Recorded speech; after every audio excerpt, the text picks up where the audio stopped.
Nothing is more dangerous to the cause of truth and liberty than a party spirit. That was Noah Webster sounding the alarm more than 200 years ago, an alarm we can't afford to ignore any longer. He saw the downfall of liberty not coming from foreign invaders, but from something right here at home and part of our own human nature. So on this episode, we're going to dive into Webster's long forgotten but absolutely crucial warning, starting with some lessons from history that shook him to his core and drove him to predict death to liberty. But first of all, before getting to that, welcome and thank you for joining me here on the path to liberty. My name is Michael Bolden with the 10th Amendment Center, and this is the show for Friday, April 4th, 2025. And let's get right to it. In 1794, as the French Revolution spiraled into bloodshed, Noah Webster wrote a long, warning-filled essay titled The Revolution in France, where he was kind of dissecting how he thought it might play out, with a special emphasis on the role of factions, groups or parties vying or fighting for control of power. He wrote this: "The seeds of faction, that enemy of government and freedom, are sown thick in the present Constitution of France. The Executive Council, to be composed of 24 members, will be a hotbed of party, and party spirit is violent, malignant, and tyrannical." Webster continued. He said, "The French could not have fallen upon a more effectual expedient to create and perpetuate faction with its train of fatal evils than to commit the execution of the laws to a number of hands." And the reason he said, he warned that this could doom liberty itself. He said, faction is death to liberty. And Webster saw France's new government as basically a ticking time bomb. And he turned to ancient history to make his case. He pointed to ancient Rome, where party spirit didn't just divide the republic, it, totally destroyed it and left bloodshed all over the place. He told this story of Marius versus Sulla. These were two rivals basically vying for control of the army. He said, now the factions were ripe, and they ended as other factions end, in repelling force with force. Sulla would not resign his command to a faction, and he marched his army of 35,000 men towards Rome. Now, we know that Sulla won that round, but it was somewhere around, at least how Webster put it, 10,000 people died in the fighting. But that wasn't the end of the story, because Marius returned. He returned to Italy, wrote Webster, and embodying a number of slaves, he entered Rome and filled it with slaughter, his party putting to death every man whose salutation Marius did not return. So it was basically just on a hello or not. If he did not get the right salutation, they were put to death as well.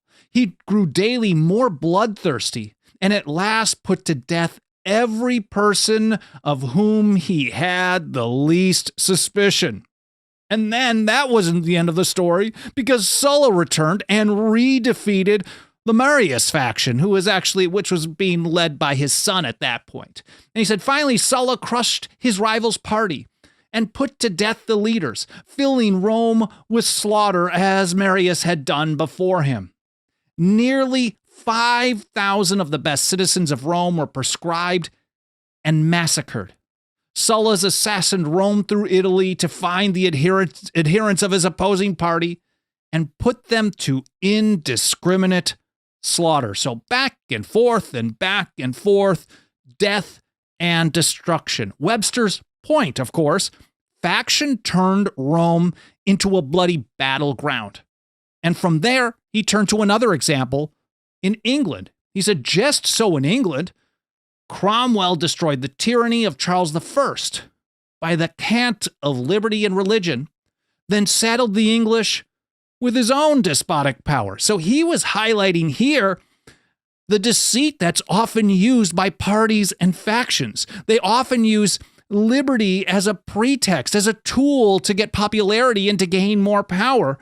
but then they turn into just despots like the other people who had power. And he also, from there, referenced the Wars of the Roses, and he used it to take us full circle back to France. He says, factions are playing the same game that Sulla and Marius played at Rome, the same game that York and Lancaster, this is the Wars of the Roses, played in England. The man who is exiled today as a traitor will tomorrow be recalled and hailed as the protector of liberty. Now, of course, Webster was warning that this was nothing new by providing these old examples going all the way back to the ancients.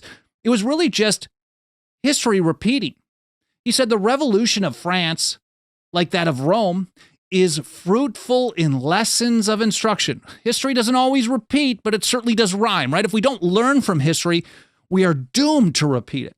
The revolution of France, like that of Rome, is fruitful in lessons of instruction, of which all enlightened nations should avail themselves, and which may be of great use to the United States of America. And he went into some detail explaining why this kind of thing keeps happening all around the world, all throughout history. It's all rooted in human nature. It starts with a natural desire to belong, to stand with a cause. But as Webster put it, the very people who compose these societies are not aware of the possible consequences that may flow from their associations. They are, few of them, persons of extensive historical knowledge, and they do not perceive that under pretense of securing their rights and liberties, they are laying the foundation of factions which will probably end in the destruction of liberty and a free government. So they don't necessarily mean to destroy freedom. The goal is oftentimes something very positive, but participating in that system of parties and factions, they actually help it along. Because once loyalty to the group takes hold, everything else starts falling apart. He said they do not consider that when men become members of a political club, they lose their individual independence of mind, that they lose their impartiality of thinking and acting and become the dupes of other men. And from there, every issue, every idea, every message, everything that they say, what they support and oppose, it's all filtered through the political club, through the group, its views, its goals, its talking points. He said the moment a man is attached to a club, his mind is not free. He receives a bias from the opinions of the party. A question indifferent to him is no longer indifferent when it materially affects a brother of the society. And it doesn't just stop at ideas, it turns into a total obligation. The group expects loyalty, support the team, support the leader of the team, or we're going after you. And they use that as a leash. Webster continued, he is not left to act for himself. He is bound in honor to take part with the society. His pride and his prejudices, if at war with his opinion, will commonly obtain the victory. And rather than incur the ridicule or censure of his associates, he will countenance their measures at all hazards. And with enough repetition of this process, with enough pressure, internal and throughout, and public pressure, something breaks. The person who joined at first is really just now gone. And that's what Webster said as well. He said, and thus, an independent freeman is converted into a mere walking machine, a convenient engine of party leaders. And that's what we get from factions and party loyalty, blind loyalty to a team rather than principles. It's often mindless obedience packaged as loyalty and goodness and virtue and support for liberty. And as George Washington warned in his farewell address, this leads to total tyranny. He said the alternate domination of one faction over another, sharpened by the spirit of revenge, natural to party dissension, which in different ages and countries has perpetrated the most horrid enormities, is itself a frightful despotism. But wait, there's more. It gets much, much worse. Washington continued, and this was 2 years after Webster's Revolution in France essay. In 1796, he wrote this. He said, but this leads at length to a more formal and permanent despotism.